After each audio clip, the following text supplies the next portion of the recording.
안녕하세요. 오늘은 국내 양돈 산업에 정말 중요한 소식을 가지고 왔습니다. 바로 김해시에서 발표한 아프리카 돼지열병, 즉 ASF의 확산을 막기 위한 추가 행정명령인데요. 이 내용은 그냥 권고가 아니라 법적 효력을 갖는 의무사항들입니다. 농가와 관련 종사자분들이라면 오늘 내용은 반드시 꼭 숙지하셔야 합니다.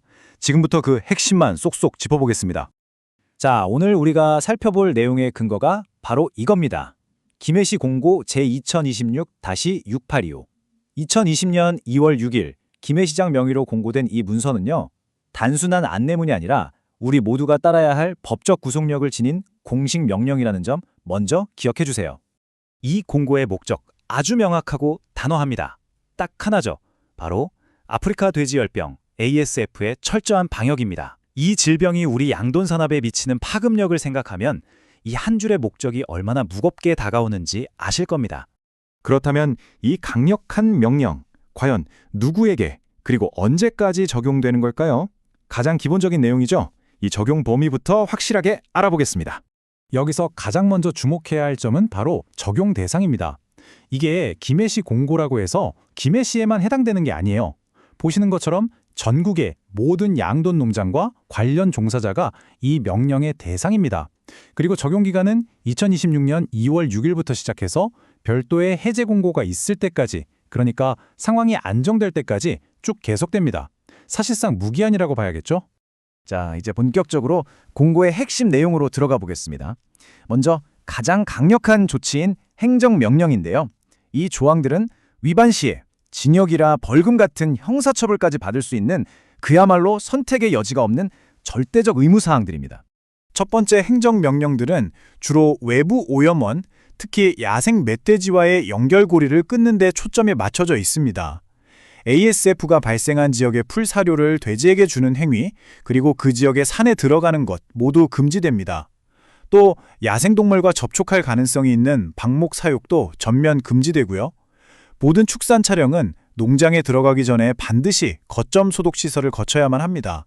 다음 명령들은 농장 간의 수평 전파, 그러니까 교차 오염을 막기 위한 조치들입니다. 농장 울타리 안으로는 꼭 필요한 차량 말고는 어떤 외부 차량도 들어올 수 없고요.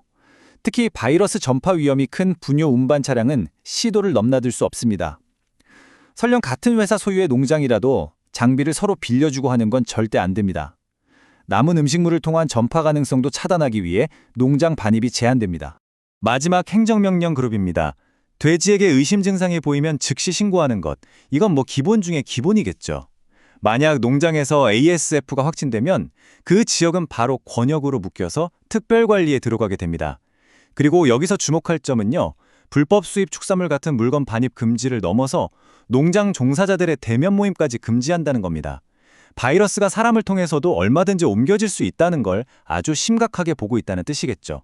방금 시범명령에서 권역화 방역관리라는 좀 어려운 말이 나왔죠. 바로 이 개념입니다.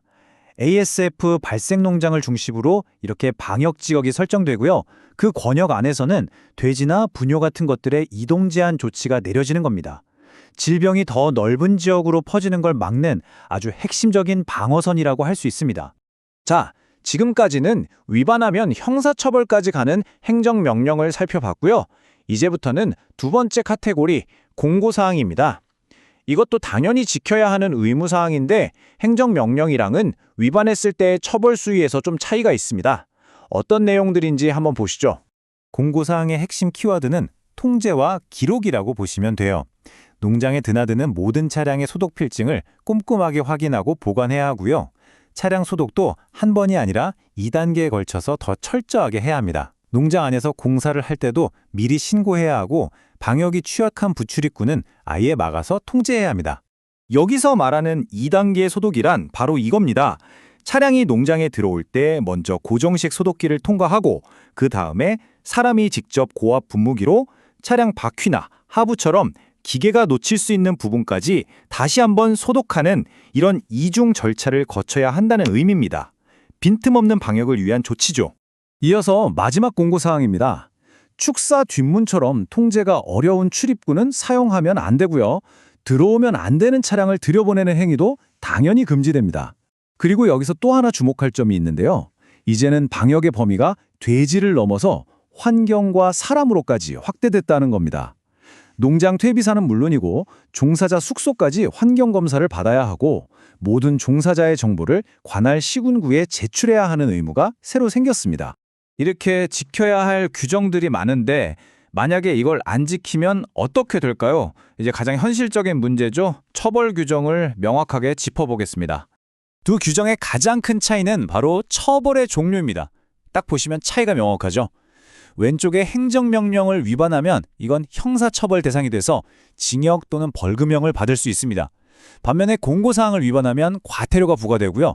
더 큰 문제는 혹시라도 농장에서 ASF가 발생했을 때 살처분 보상금이 대폭 깎일 수 있다는 점입니다. 구체적인 처벌 수위를 보면요. 행정명령을 위반했을 경우에는 최대 1년 이하의 징역 또는 1천만 원 이하의 벌금에 처해질 수 있습니다. 이거 결코 가벼운 처벌이 아니죠. 공고사항 위반 시에는 최대 1천만 원 이하의 과태료가 부과됩니다. 하지만 제가 아까 말씀드렸듯이 금전적인 페널티가 이걸로 끝이 아니에요. 만약에 사태가 발생하면 살처분 보상금이 깎이는 정말 뼈아픈 이중의 불이익을 받을 수 있다는 점을 꼭 기억하셔야 합니다.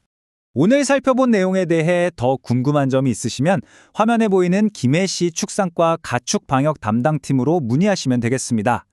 이번 행정명령은 그만큼 ASF 방역 상황이 엄중하다는 걸 보여주는 겁니다. 한순간의 방심이 우리 산업 전체를 위협할 수 있다는 경각심을 갖고 오늘 살펴본 규정들을 철저히 준수하는 것만이 우리 모두의 농장을 지키는 유일한 길일 겁니다. 감사합니다.